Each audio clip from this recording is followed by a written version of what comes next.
Salut Booktube! Je pense que ce n'est pas un scoop, on a tous des façons très différentes de lire et d'appréhender nos lectures et de vision quand on lit.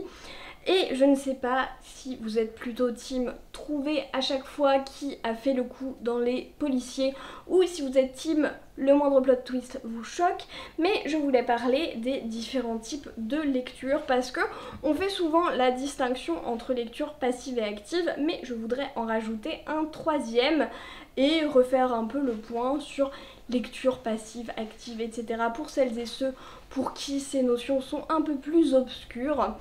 Et également vous dire où moi je me situe en fonction des romans. Je pense que c'est un sujet extrêmement important puisque ça va aussi beaucoup conditionner notre avis et notre regard face à la lecture. Par exemple, des gens qui vont vraiment réfléchir à tout ce qui se passe, à tous les plot twists qui pourraient arriver, etc. ne vont pas être surpris par un plot twist à la fin, alors que d'autres qui se laissent un peu porter vont l'être beaucoup plus. Et du coup, forcément, ça joue énormément sur l'appréciation du livre parce que si on ne se laisse pas avoir par un plot twist, bah on n'est pas forcément hyper impressionné par cette conclusion si elle se base complètement là-dessus et s'il y a pas grand chose à côté, alors que si le livre nous retourne le cerveau, on dit que c'est absolument génial, qu'on ne s'y attendait pas, etc. Ça conditionne l'appréciation aussi pendant qu'on lit, et du coup je vais vous faire une petite distinction et une petite définition un petit peu simplifiée des différents types de lecture pour moi. On va commencer donc par la lecture passive. La lecture passive, pour moi, c'est ces personnes qui vont se laisser porter par le livre, ne pas réfléchir plus que ça lors de leur histoire. On se laisse porter au fil de l'eau, on se laisse happer par l'histoire, l'ambiance, les personnages, sans essayer de penser à ce qui va se passer. On est vraiment dans le moment présent du livre. Et c'est vraiment ça la lecture passive, c'est des personnes qui ne vont rien voir venir, qui ne vont pas analyser plus que ça, qui ne vont pas prendre des notes ou quoi que ce soit et qui peut-être peuvent se réfugier vers des lectures un peu moins exigeantes, un peu plus faciles, mais c'est pas systématique. Ensuite, on va avoir la lecture donc active qui va être pour moi ces personnes qui vont analyser l'intrigue, qui vont prendre chaque fil et le tirer un peu dans leur esprit et voir où est-ce que ça pourrait nous mener, les relations entre les personnages, un tel il a l'air louche, lui je pense qu'il a fait quelque chose, etc. C'est vraiment des personnes qui vont peut-être être moins dans l'émotion, plus dans les intrigues complexes, plus que dans les personnages, et qui vont être ces personnes reloues des plot twists qui disent « Ah mais de toute façon moi je l'avais vu venir ». Je dis relou parce que moi je suis pas du tout ça et que du coup à chaque fois je suis là oh c'était hyper surprenant et tout le monde me dit non mais c'était évident et moi je me sens débile, donc c'est pour ça que j'ai des griefs contre les personnes de lecture active parce qu'ils me font me sentir bête et j'aime pas forcément ça.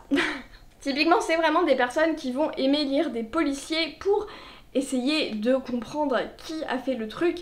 qui a mené le crime, ou alors même des thrillers parce que voilà c'est vraiment un petit peu une recherche, une enquête et je suis dépassée par ces personnes mais je trouve que c'est une façon très intéressante d'aborder la lecture. Et enfin quelque chose que je voudrais ajouter, puisque pour moi c'est différent quand même de la lecture active et c'est quelque chose que je découvre de plus en plus, mais je reviendrai dessus dans la deuxième partie de cette vidéo, c'est les lectrices analytiques. Et donc ça va être une analyse du livre en tant qu'œuvre de fiction et en tant que récit dirigé et construit par une personne, l'auteurice, hein. Et du coup analyser non pas où le livre pourrait nous mener et qui a fait le truc, quels pourraient être les plot twists, mais quels sont les ressorts narratifs, quelles sont les structures utilisées, les tropes utilisées, les schémas narratifs qui vont être mis à profit dans ce livre pour faire des liens et voir la construction du récit en tant que tel, enfin en tant que œuvre construite par quelqu'un sciemment et pas se laisser porter au fil de l'eau. Pour utiliser mon mot préféré, historiquement je suis plutôt une lectrice plus passive, donc c'est vrai que je suis assez attachée à l'émotion des personnages, je ne vois rien venir. Vraiment si vous me dites quoi que ce soit dans un livre, s'il y a le moindre plot twist, la moindre révélation, je vais être choquée au plus possible, vraiment je suis aveugle, c'est impossible pour moi de découvrir quoi que ce soit. Ça fait aussi que j'ai un peu la flemme de lire des policiers parce que En fait je sais tellement que je vais pas réussir à trouver que j'essaye même pas et du coup ça perd un peu de son intérêt. Donc moi je suis une lectrice passive par excellence. L'émotion, les personnages, les feels à ce moment-là de l'intrigue, c'est vraiment ça que je fais le plus, c'est vraiment ça que je recherche, c'est vraiment ma façon de lire. Mais depuis quelques années, plus je lis, plus j'écris et plus je bêta-lis également, forcément ça a eu un impact énorme. Et de plus en plus, puisque j'écoute régulièrement des podcasts d'écriture, notamment le podcast de Brandon Sanderson, qui vraiment va analyser les ressorts narratifs, scénaristiques, etc. des livres et comment on va construire un récit, et bien de plus en plus je deviens une lectrice analytique, ce qui fait que je vois toujours aussi peu les choses venir, mais en fait je vois tel truc c'est un ressort narratif précis, il y a un rythme qui est plus bancal, il y a des choses qui ne collent pas dans telle ou telle façon de diriger une histoire, et ça me rend beaucoup plus dépréciatrice de certaines histoires pour des choses qui ne m'auraient pas forcément dérangée par la suite, mais en fait le fait d'avoir conscience des ficelles qui se tissent derrière, ça fait que forcément je suis beaucoup plus critique et c'est un problème notamment quand on peut discuter par exemple dans les Explora-livres, et je sais que moi je fais extrêmement attention à l'intérêt de chaque élément de l'intrigue et que chaque élément ait son importance, qu'il n'y ait pas de choses totalement superflues. C'est un peu le fusil de Tchekhov où si au début d'une scène on voit un fusil, il doit absolument être utilisé par la suite. C'est une métaphore, hein, c'est un truc qui est fait, qui est bien connu parce que ce soit les réalisateurs, les